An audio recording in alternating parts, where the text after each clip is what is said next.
O Senhor esteja convosco.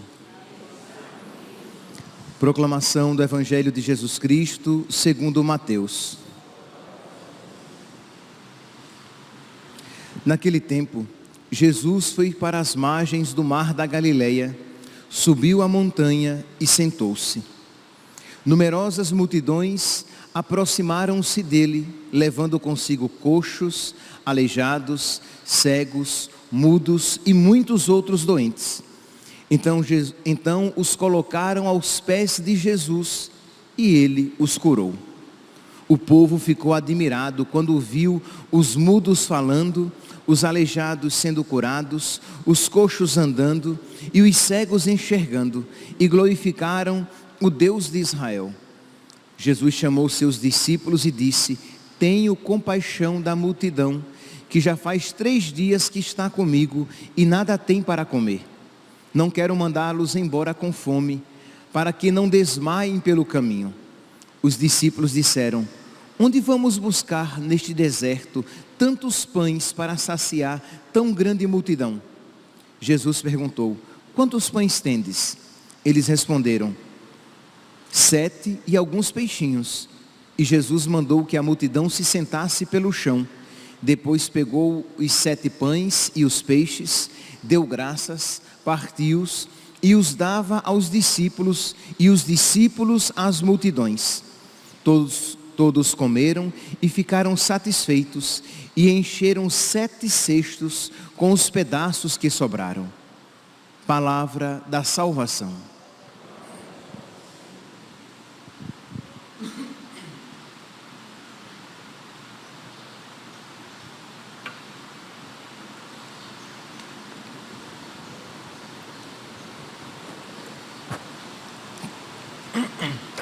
Caríssimos irmãos e irmãs,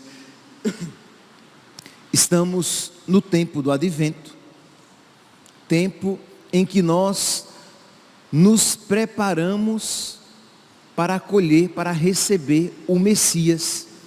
E nós tínhamos falado já que no tempo do Advento nós nos exercitamos no desejo para desejar a vinda de Deus.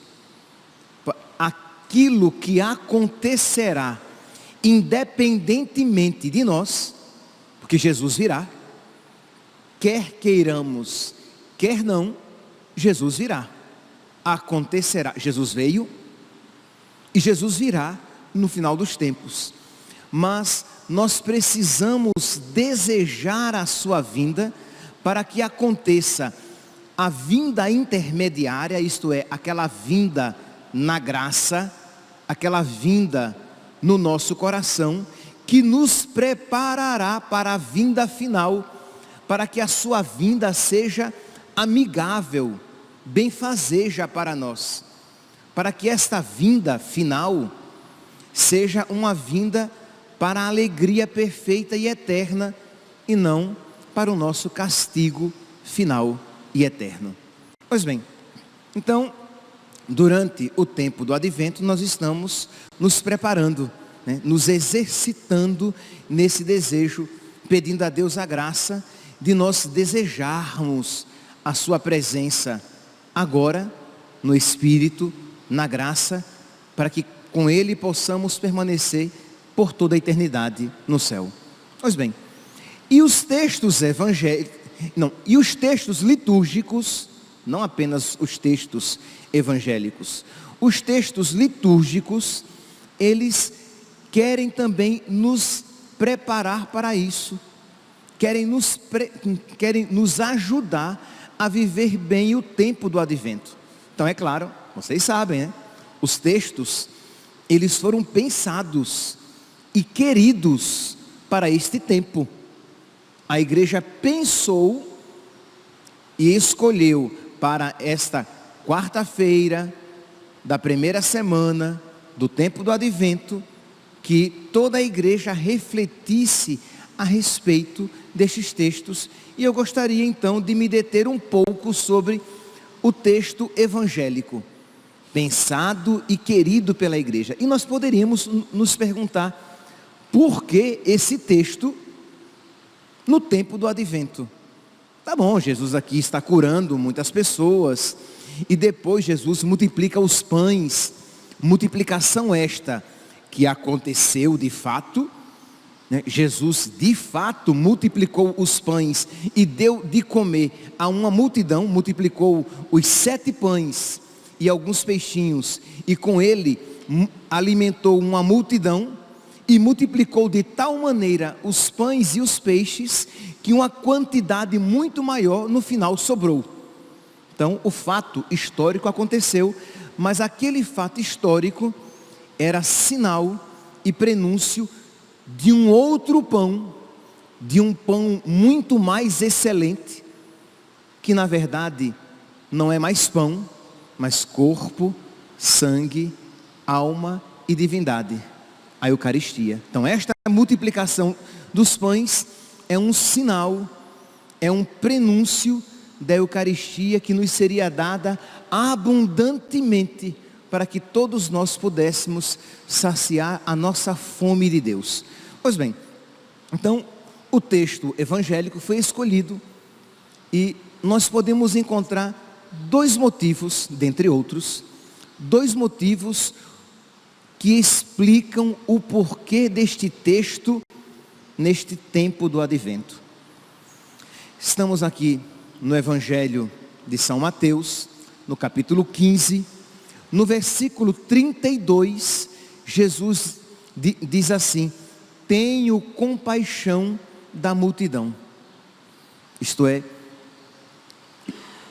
a razão pela qual Jesus leva o seu coração conceder essas graças abundantes é a sua compaixão, é a sua misericórdia. Diz aqui, o Evangelho começa dizendo que Jesus estava às margens do mar da Galileia, e que numerosas multidões se aproximavam dele, levando coxos, aleijados, cegos, mudos e muitos outros doentes, e Jesus os curou. E Jesus isso fez por causa da sua compaixão, mas não apenas, nem primeiramente uma compaixão visando um bem criado, um bem para este mundo, para que o cego voltasse a ver as coisas criadas, o mudo voltasse a falar, mas Jesus os curou para lhes abrir o coração à fé, para que eles vissem algo além das coisas criadas, para que eles se abrissem a Jesus, o verdadeiro Messias, o Salvador. Então todas as graças, sejam elas presentes nas Sagradas Escrituras, sejam elas na nossa vida, todas as graças de Deus devem nos conduzir ao desejo do céu, porque se nós alcançamos graças neste mundo e nos fechamos nelas, elas se convertem em ídolo, e a finalidade delas é perdida, é desviada, porque tudo aquilo que Deus de bom nos concede, e tudo aquilo que de triste Deus permite, ou até mesmo algumas coisas pode nos enviar, isso Ele faz para que nós nos detenhamos, para que nós nos voltemos para aquilo que verdadeiramente importa: o céu, a salvação das nossas almas, a nossa felicidade eterna.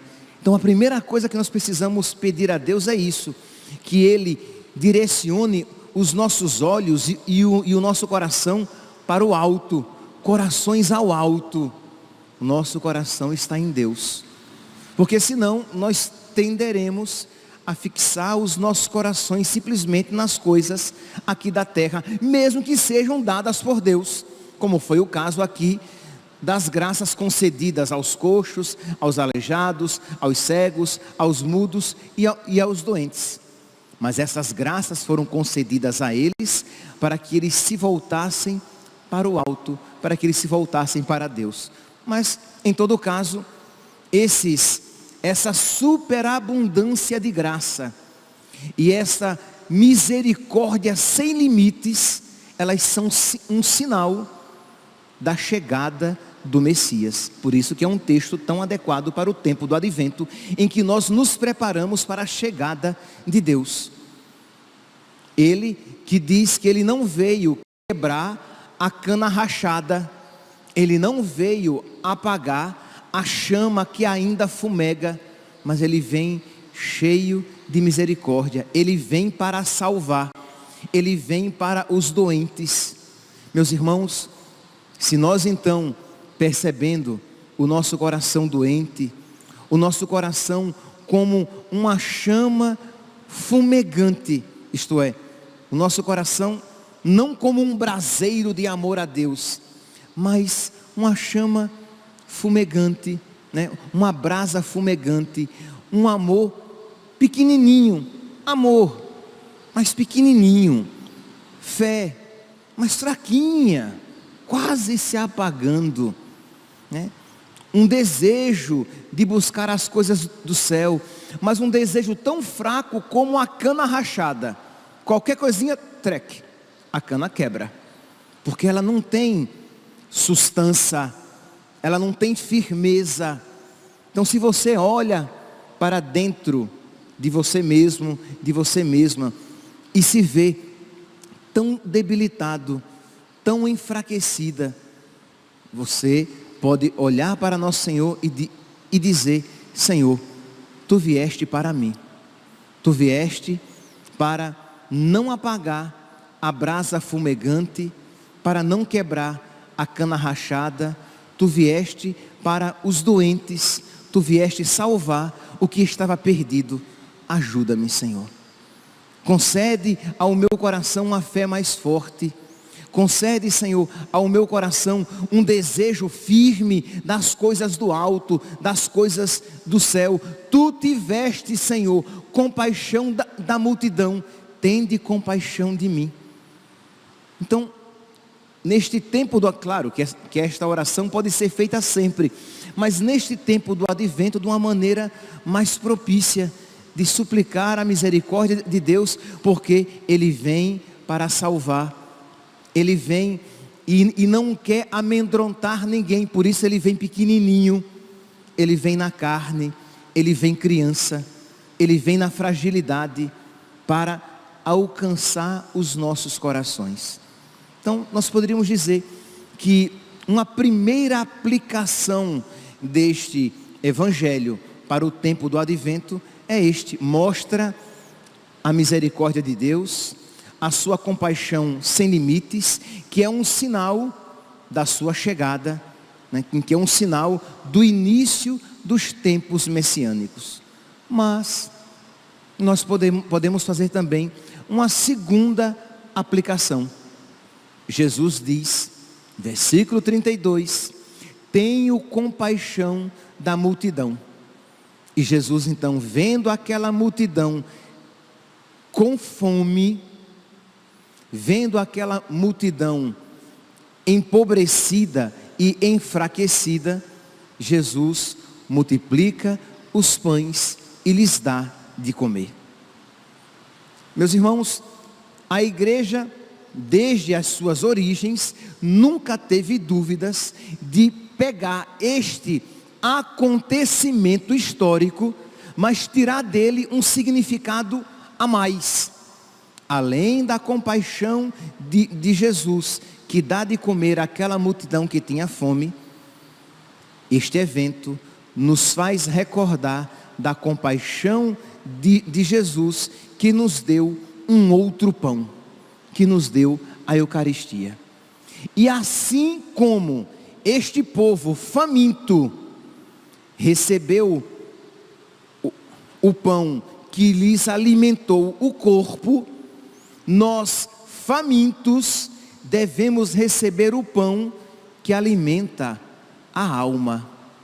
Que assim como o povo faminto no deserto recebeu o maná que lhes alimentou o corpo e lhes fortaleceu a fé na providência de Deus, mas recebeu o maná que lhes alimentou o corpo, eles que com fome desejaram o pão e que Deus lhes concedeu o pão, nós precisamos com fome de Deus, desejar o pão do céu para que o Senhor alimente a nossa alma.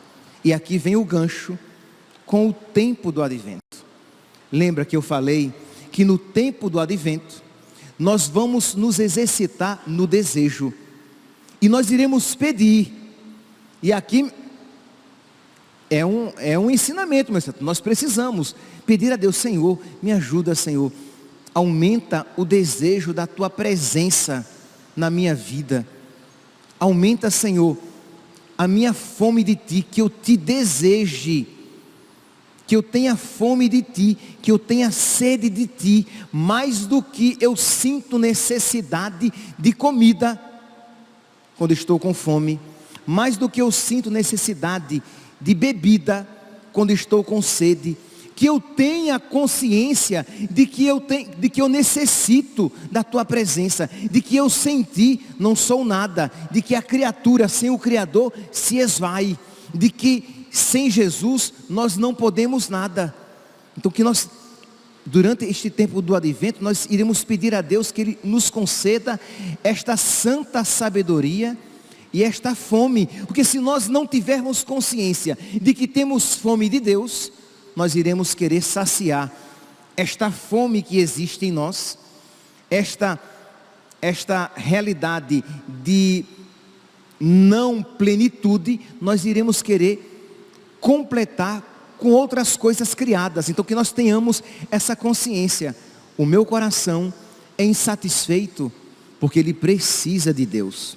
O meu coração está constantemente se sentindo incompleto, como que faltasse algo, porque existe na minha alma um espaço que precisa ser preenchido por Deus. Podemos dizer de uma outra maneira: existe um buraco no homem do tamanho de Deus. Em todos nós existe um buraco, existe um espaço que, se Deus não preencher, nós iremos colocar coisas, dinheiro, prazeres, viagens, conforto, saúde, busca de saúde, busca de beleza, tanta coisa, e nada vai preencher. Você pode até alcançar o dinheiro, mas o buraco, o vazio continua ali presente. Aí você tem um ótimo casamento, mas o vazio continua ali incomodando. Aí você tem os filhos que você gostaria de ter, e os seus filhos são uma bênção, mas o buraco continua ali presente. Aí você diz: não, mas se eu tiver dinheiro, se eu tiver um emprego muito bom que me ajude a viajar muito, eu vou ficar mais feliz. Aí você viaja e o buraco ainda ali está presente, porque existe um buraco dentro de nós que só Deus pode preencher. Então quando você pede a Deus que lhe conceda esta sabedoria, isso fará com que você busque Deus e deseje a Deus mais do que você deseja a comida quando com fome você está. Pois bem, assim como o povo no deserto desejou o maná e o maná recebeu, assim como o povo hoje no Evangelho, com fome, desejou comida e Jesus lhes multiplicou os pães, nós precisamos desejar Jesus para recebê-lo na Eucaristia. Meus irmãos, a preparação anterior é tão importante, se não até mais importante, do que aquilo que nós fazemos depois que recebemos a Eucaristia. Nós falamos aqui muitas vezes da importância e da necessidade de fazer ação de graças depois que você recebe a Eucaristia. E isso é importante, é importantíssimo. Mas a preparação que antecede o meu recebimento da Eucaristia, ela é importantíssima, porque a ação de graças depende dela.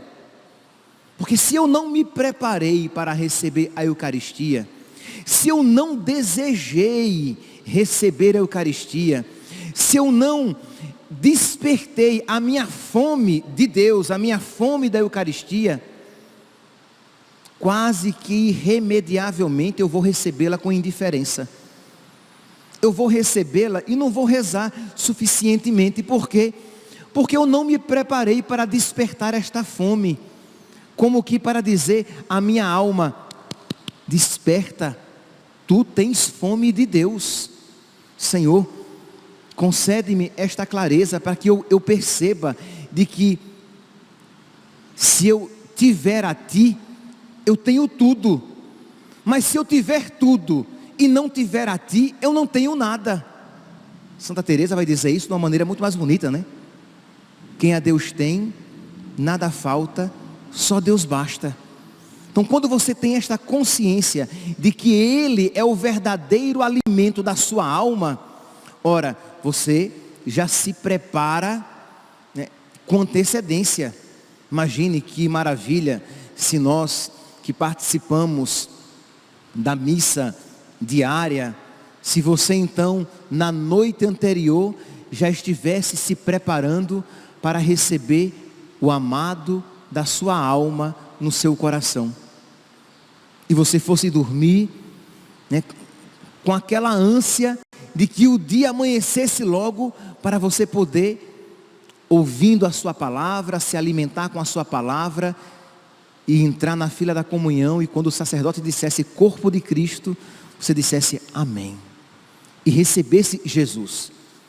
Quer dizer, e isso acontece quando nós amamos muito uma pessoa e vamos com ela nos encontrar. Isso acontece quando você vai fazer uma viagem muito interessante e você quase que não dorme no dia anterior, esperando que o dia logo chegue para que você viaje. Então nós precisamos ter isso com Deus, esta fome de Deus, para que você participe da missa com fruto, para que você receba a Eucaristia com devoção, com piedade, com adoração, de modo que a ação de graças que você fará depois que você recebe a Eucaristia será uma necessidade e espontânea, porque o seu coração está abrasado de amor. Então vamos lá, vamos aprender a nos preparar anteriormente para receber a Eucaristia. É claro, a preparação imediata se dá agora, mas a preparação mais longínqua se dá, digamos, se a sua missa é pela manhã, se dá pelo menos desde a noite do dia anterior, em que você começa, né, a despertar o seu coração para a fé. Eu não estou aqui falando de sentimentos, estou falando aqui de fé. Quando você, movido pela fé, você diz: nossa, amanhã eu vou receber Deus, eu vou receber Jesus Cristo, seu corpo, sangue, alma e divindade.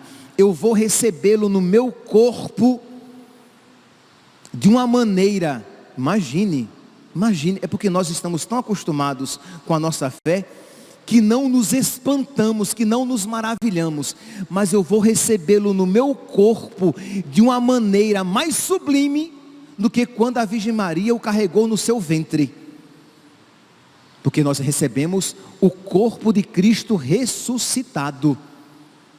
O corpo de Cristo na Eucaristia é o corpo de Cristo ressuscitado. Então, mas nós, como nós não refletimos a respeito da nossa fé, nós perdemos a oportunidade de crescer em piedade, em devoção, em amor, em adoração. Então, o tempo do advento é o tempo em que nós nos exercitamos no desejo, para que Ele venha. Mas o Senhor, Ele virá, quer queiramos, quer não.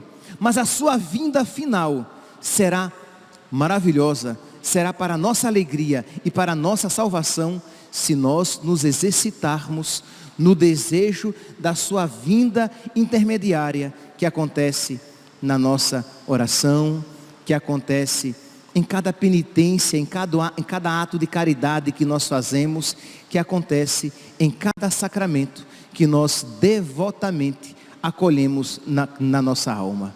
Que nós hoje então, meus irmãos, peçamos a Deus que nos conceda esta fé, para que nós cresçamos cada vez mais no desejo da sua presença na nossa alma. Louvado seja nosso Senhor Jesus Cristo, para sempre seja louvado.